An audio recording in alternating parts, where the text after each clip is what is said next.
Papo Literário. Apoio cultural Júlia Dumont. Moda, festa e casual.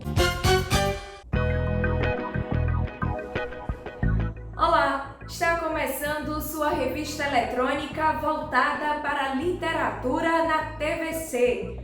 Hoje tem muita poesia, notícias, aventuras de viagens e uma homenagem à criançada. Olha só! Vamos mostrar os livros Poesia Plural e Outras Letras, de Ribeiro Júnior, e Violência Doméstica, Eu Disse Não, de Lenice Ferreira. Nossa entrevista especial é com o ator, apresentador e escritor Max Fercondini, que está lançando o livro Mar Calmo Não Faz Bom Marinheiro. E ainda a escritora de 9 anos de idade, Flora Beltrão, que lançou o livro dela no Centro Cultural do Banco do Nordeste. E um clipoema inspirado em versos do poeta José Filho. Tudo isso e muito mais agora no Papo Literário.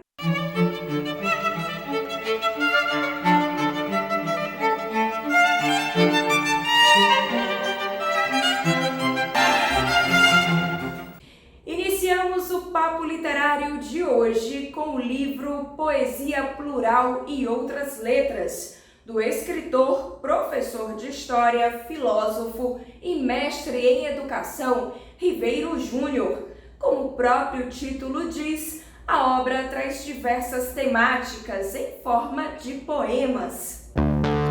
O livro Poesia Plural e Outras Letras começou a nascer ainda na adolescência do professor Ribeiro Júnior, que fez uma coletânea de seus escritos ao longo dos anos. O livro Poesia Plural ele é uma síntese daquilo que a gente vem trabalhando ao longo de alguns anos, né? E remonta à minha adolescência e àquela fase da nossa juventude, a primeira juventude.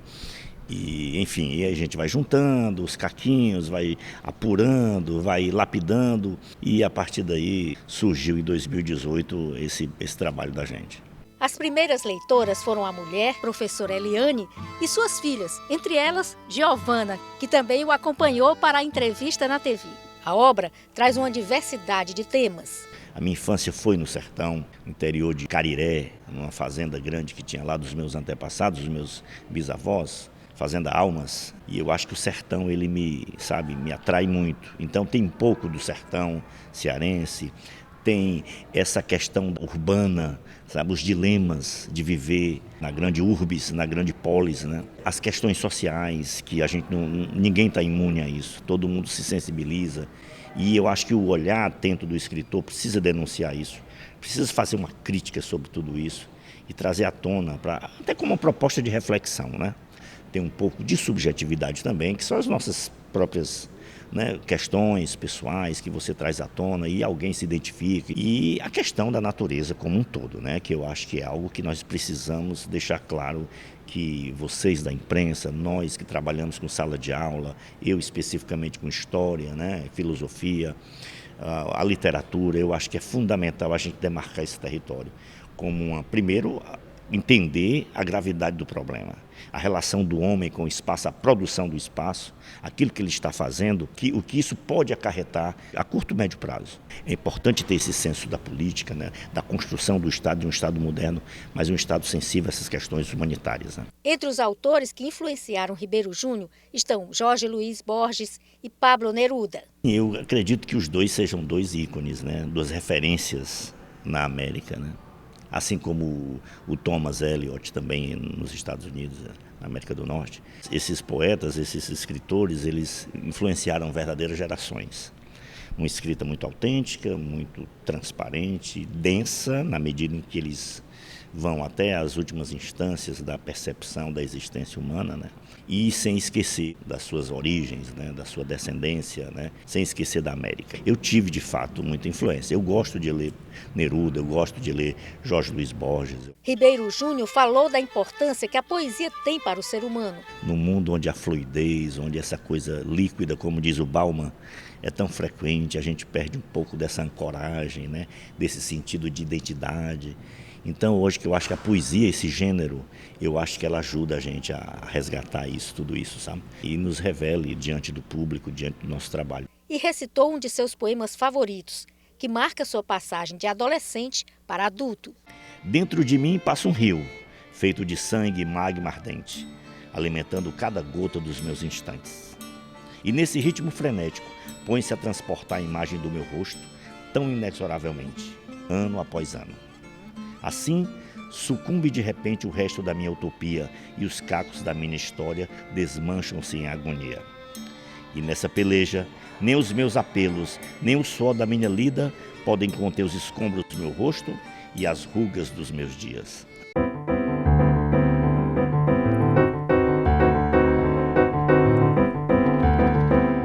E quem diz o livro de cabeceira de hoje é a educadora Sofia Lerche, doutora em Filosofia e História da Educação, com pós-doutorado pela Universidade Nacional de Educação à Distância da Espanha. Ela também foi secretária de Educação do Estado e diz agora a dica de leitura de hoje.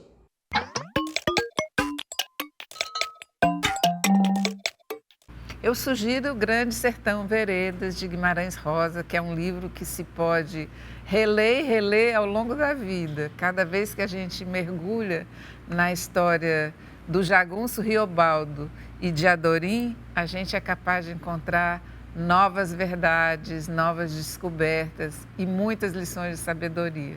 Vale a pena. E como estamos no mês das crianças, vamos mostrar agora uma garotinha de 9 anos que se tornou escritora. Flora Beltrão lançou seu livro O Menino que Não Tinha Medo de Monstros, com mediação de Maria Flor, de 10 anos, e produção de Lua Oliveira, na programação Arte e Criança do Centro Cultural Banco do Nordeste, com apoio da Rádio Universitária. Veja no Papo Virtual de hoje.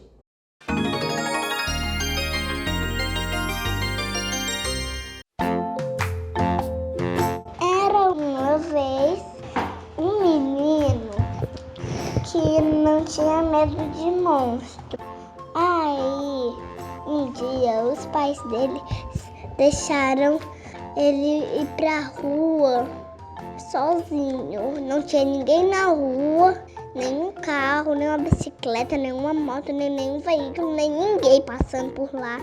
Para mim é um prazer compartilhar com vocês que a Flora Beltrão lançou o seu livro O Menino que Não Tinha Medo de Monstros, com muito sucesso e alegria no Centro Cultural Banco do Nordeste, na programação Arte e Criança, com a presença de 160 pessoas, a maioria crianças.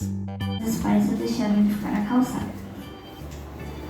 Ali ele ficou. No outro dia a rua estava igual. Aí ele pensou, o que está acontecendo? Por que não tem ninguém na rua, hein?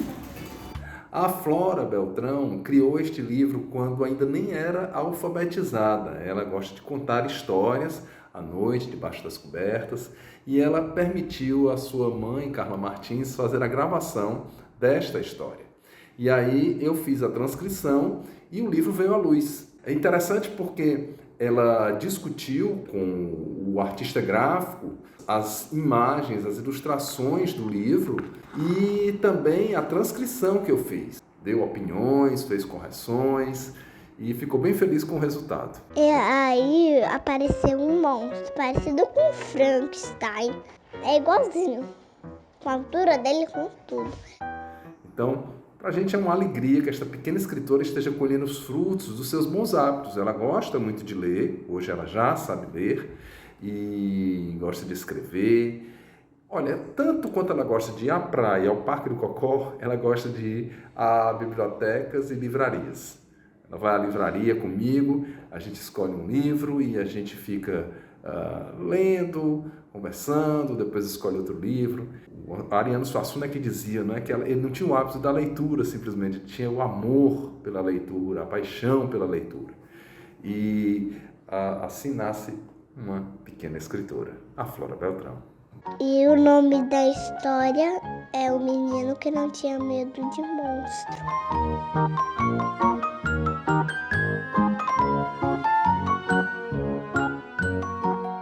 Após o intervalo, tem uma entrevista especial com o ator, apresentador e escritor Max Fercondini, que fala do livro Mar Calmo Não Faz Bom Marinheiro. A A gente volta já. Papo Literário. Apoio Cultural Júlia Dumont. Moda, festa e casual. Papo Literário. Apoio Cultural Júlia Dumont. Moda, festa e casual. Estamos de volta com o Papo Literário. Já pensou largar tudo e sair pelo mundo mar afora? Foi o que fez o ator, apresentador e escritor Max Fercondini. As aventuras foram contadas no livro Mar Calmo Não Faz Bom Marinheiro. Fercondini está em turnê pelo Brasil para lançar seu livro e esteve aqui em Fortaleza, onde conversou com a jornalista Mônica Silveira sobre essa obra. Confere agora.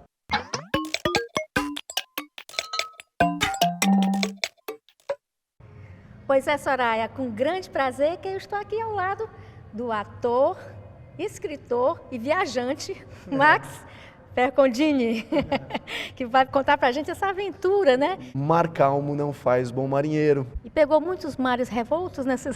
Peguei muitos. No livro eu conto, há 5 anos que eu vivo no meu veleiro, as pessoas devem me conhecer bastante das novelas, né? Foram 20 anos trabalhando como ator. Apresentei o Globo Ecologia também durante 5 anos, mas há 5 anos eu vivo num barco e meu barco está lá em Lisboa. E eu ingressei nessa jornada de aventuras, não só no mar, mas também pelo céu e pela terra, quando eu decidi que eu ia fazer os meus projetos de expedições, digamos assim, pelo Brasil. Inicialmente foi o Sobre as Asas, onde eu sobrevoei todas as regiões do Brasil, desde Pantanal, Amazônia, pousei em comunidade quilombola, ribeirinhos, também voei no sul, nos Pampas, aqui no Nordeste. Foi uma expedição muito bacana, exibida na TV Globo aos sábados pela manhã. Mas depois eu segui, na segunda expedição, eu resolvi que eu ia percorrer as estradas da América do Sul. Então eu dirigi por 21 mil quilômetros entre Uruguai, Argentina, Chile, Peru, Equador e Colômbia, numa viagem bastante interessante, onde eu tive algumas oportunidades incríveis, como ajudar a escavar fóssil de dinossauro, escalei dos vulcões mais ativos da América do Sul, o vulcão Vila Rica na cidade de Pucón, no Chile. Depois também caminhei sobre geleiras, fui a Machu Picchu, estive no deserto do Atacama, enfim, grandes expedições. Ou seja, eu fiz pelo céu, pela terra, falei, agora eu vou fazer pelo mar. E foi quando eu decidi, né, em 2017 para 2018, que eu ia então viver a bordo de um veleiro. Já fiz grandes aventuras, estou com mais de 20 mil milhas náuticas, o que equivale a mais ou menos 32 mil quilômetros navegados entre Córcega, Sardenha, Estreito de Gibraltar, as Ilhas Baleares, as Ilhas Canárias, os Açores, no Caribe então as ilhas de Martinica, Santa Lúcia, Bonaire, Curaçao, enfim, grandes aí jornadas que eu fiz, que eu conto tudo aqui no livro Mar Calmo Não Faz Bom Marinheiro. O livro tem 400 páginas aqui, vocês podem ver, e com 2 cadernos de fotos que ilustram essas minhas viagens e os lugares por onde eu passei. Então aqui, por exemplo, tem o meu veleiro chamado Aileen, lá na região do Algarve, uma região muito bonita, e eu conto as histórias através das fotos também. São 2 cadernos de fotos que mostram um pouquinho do meu cotidiano, das minhas andanças pelo mundo.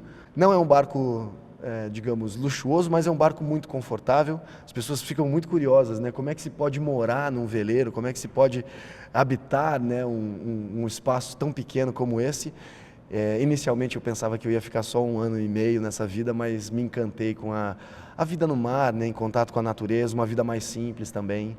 É muito bacana. E essas expedições que eu falei aqui, vocês podem acompanhar também pelos QR Codes. Tem os QR Codes que eu coloquei dentro do livro que dão acesso ao material em vídeo, tanto do Sobre as Asas, quanto o América do Sul sobre rodas, e agora então velejando também a bordo desse veleiro lá na Europa.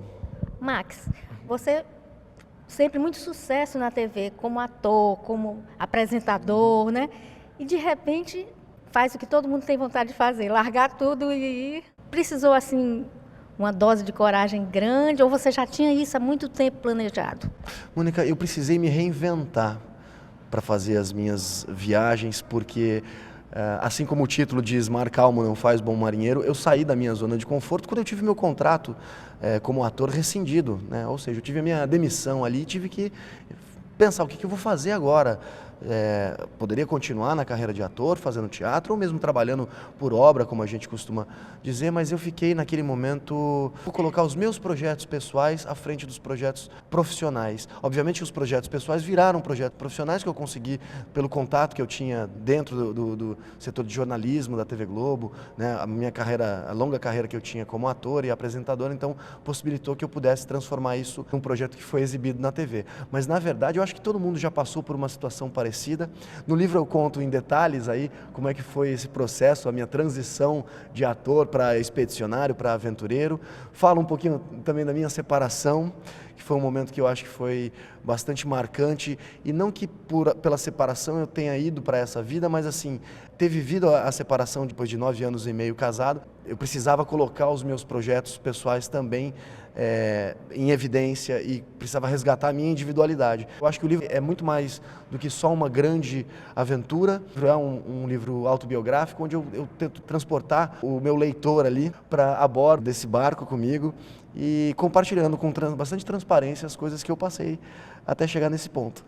Agora, esse livro aqui é só a primeira temporada. Esse é só a primeira temporada, porque eu conto o primeiro ano vivendo no barco. Então eu conto o momento em que eu encontrei a Aileen, meu barco, né? Assim que ela é chamada, lá em Barcelona, na cidade de Barcelona, e fui navegando de Barcelona até Lisboa, numa viagem onde eu estava sozinho. Então, assim, enfrentar a solidão ali do mar, para mim foi um grande aprendizado. A gente passou agora, recentemente, por um isolamento grande, né? Todo mundo teve que se isolar por conta do Covid e tudo mais, e eu acho que eu aprendi bastante nesse processo. O início da viagem foi em 2017 para 2018, mas nesse momento eu tive que aprender a transformar a solidão em solitude. O meu processo eu compartilho aqui no livro e eu acho que acaba inspirando as pessoas a cuidarem um pouquinho melhor de si, olharem para dentro, né, fazer um mergulho profundo. No livro eu escrevi uma frase que eu gosto muito e que tem repercutido entre as pessoas, que é: só quem conhece a profundidade do mar sabe que a resposta não está na superfície. Ou seja, a gente tem que fazer um mergulho interno dentro da gente para a gente achar as respostas, para a gente, com um olhar generoso, saber das nossas limitações e tentar superar qualquer desafio na vida. E nessa vida corrida, todo mundo tem que ter um tempo desse, né? Um tempo de parar e se recolher. É verdade, é verdade. A gente acaba, pelas circunstâncias da vida, do trabalho, da família, muitas vezes passando por cima dos nossos sentimentos, das nossas decisões, das nossas escolhas, da nossa vontade, né? Então, ali para mim, quando eu tive essa ruptura ali no contrato, digamos assim, né? Eu tive a consciência de que eu ainda era jovem o suficiente para tomar as rédeas, né? Ou então ajustar as velas da minha vida para o rumo que eu queria seguir, e foi isso que eu acabei fazendo. Mas eu acredito que nunca é tarde. O importante é que a gente tenha esse olhar carinhoso para poder se entender e saber onde quer chegar. E como é que você sentiu a prática da escrita? Você se revelou escritor, o que é que você achou ao escrever, como é que você se encontrou na escrita? Esse é o meu segundo livro, Mônica, mas esse livro é muito mais pessoal. América do Sul sobre Rodas foi o primeiro, O Mar Calmo Não Faz Bom Marinheiro. É um livro onde eu coloco muito mais a minha essência, os meus medos, as minhas fragilidades. Então, assim, as pessoas que já leram o livro costumam dizer que eu falo disso com bastante transparência e sem o medo, o receio de me expor. Obviamente que são temas ali que eu abordo, que eu conheço muito. Então, assim, para escrever é mais fácil. Então é só você abrir o coração, é só você estar disposto a falar. E o processo do livro foram 5 meses escrevendo, a bordo, né? Eu termino o livro contando a minha primeira travessia do Atlântico. O clímax desse livro é a minha primeira travessia, que foi um momento muito importante, porque foi a primeira vez que eu tive a oportunidade de fazer essa longa viagem, que levou aproximadamente 21 dias e mais algumas horas ali no mar, sem contato visual com terra alguma, só mesmo navegando e sentindo ali a força do mar, a força da natureza, exposto às intempéries do clima. Então, assim, foi um momento muito, muito importante. E eu comecei o livro relatando, né, para mim mesmo, num diário de bordo. E quando eu terminei a viagem, eu falei: poxa, tá tão legal essa história, as pessoas estão gostando tanto.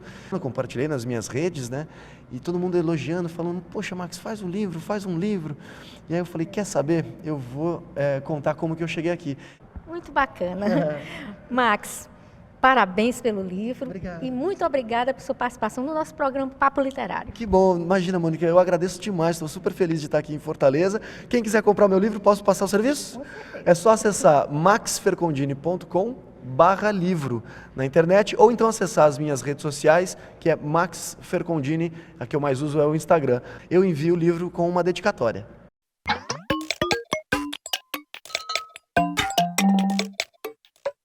Quantas aventuras, hein? No próximo bloco tem um livro da cearense Lenice Ferreira, que aborda o tema da violência contra a mulher. E o clipoema Sou do Nordeste, do poeta José Filho. É logo após o intervalo. Papo Literário. Apoio cultural Júlia Dumont. Moda, festa e casual. Papo Literário. Apoio cultural Júlia Dumont. Moda, festa e casual. O Papo Literário está de volta com o livro Violência Doméstica, Eu Disse Não, da cearense Lenice Ferreira. A obra busca fortalecer as mulheres e mostrar que não estamos sozinhas nessa luta. Todos os dias nos chocamos com casos de feminicídios e as mais diversas formas de violências contra a mulher que são divulgados na imprensa. É preciso dar um basta. E uma das formas de alertar e combater essa violência é a conscientização. Mesmo tendo sofrido violência física e psicológica, Lenice Ferreira só foi se dar conta disso após uma palestra, que acabou resultando em seu livro Violência Doméstica, Eu Disse Não. Eu fui assistir uma palestra de uma ativista feminista, Dani Marinho, e eu me senti convidada a fazer esse livro, porque na década de 90 eu sofri violência doméstica. Só que eu não percebi, né? Eu me percebi inserida nessa violência através dessa palestra. Eu sou poeta desde os 13 anos de idade, mas eu nunca tinha me pensado em fazer um livro em prosa, né? Aí então me veio esse gatilho para poder as mulheres ver que tem uma saída, né? Além de buscar conscientização para as mulheres, o livro também foi como um desabafo terapêutico para Lenice. A arte, ela é isso, ela traz vida, né? E a poesia tem essa força, né? A prosa. E o meu livro ele é formado de poesia e prosa. E também tem relatos de 4 mulheres que eu convidei a participar do meu livro. Fiz um chamado no Facebook. 10 mulheres se inscreveram, 4 tiveram coragem de falar seu sofrimento, né? Só que eu preservei a imagem, o nome e usei pseudônimos. Aí tem 4 histórias, 3 hétero e uma homoafetiva. Para que as pessoas vejam também que na relação homoafetiva também tem a violência. E nós não podemos dizer sim a essa violência, temos que dizer não a qualquer tipo de violência, principalmente contra nós mulheres. Lenice deu uma amostra do que está no livro, em forma de poema. Onde ficou o amor? Primeiro encontro, mãos trêmulas e frias, palavras desencontradas, tudo é motivo de risadas. Seja na praça, na festa, no shopping, casa de amigos. Bares, flores, música ao vivo. Os encontros cada vez mais frequentes. A paixão ardente denota uma cumplicidade. E para completar a felicidade, firma-se o compromisso. Juntam-se as escovas de dentes. E rumo ao paraíso. O tempo passa. O encanto torna-se desencanto. Os elogios menos frequentes, os risos em prantos. As contas roubam o sono, a rotina transforma os papéis. O marido, se comporta como solteiro. E a esposa sozinha com o peso de um mundo inteiro. Casa, filhos, abandono, desespero. Autoestima destruída, sem alegria, sem vida. E o amor? O amor. O amor ficou no primeiro encontro. A autora disse onde adquirir o livro. É comigo mesmo, através do meu WhatsApp, 85-9125-7462.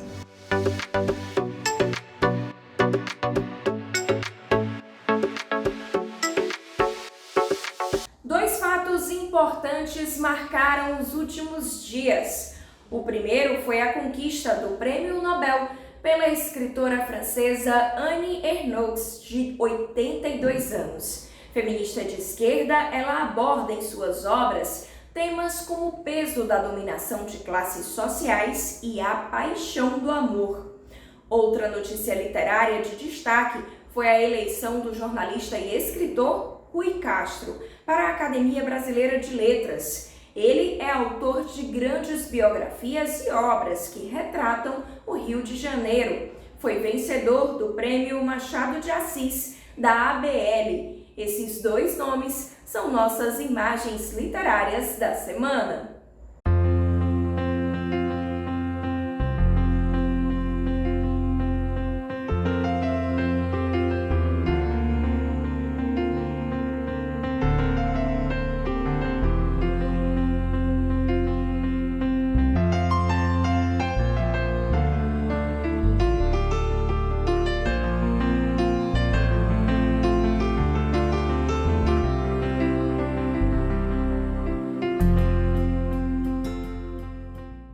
E chegou a hora do nosso clipoema, que traz versos de Sou do Nordeste, do poeta José Filho. A narração é do próprio autor. Sou do Nordeste, sou caba da peste, sou do Ceará. Trago no meio dos peitos um coração a palpitar cheio de amor pra dar. Tenho um quengo duro, tenho no sangue atitude, venho de uma vida dura, não posso negar. Mas carrego a esperança do caba que sabe que fartura nunca vai faltar. Sou do sertão, com muita gratidão, pois é desse chão que eu brotei. Eu sou do Nordeste, sou do Ceará. E com esses belos versos que valorizam a nossa cultura nordestina e o nosso orgulho de sermos nordestinas e nordestinos, encerramos o Papo Literário de hoje. A gente volta a se encontrar no próximo sábado com mais informações quentinhas do mundo das letras. Até lá!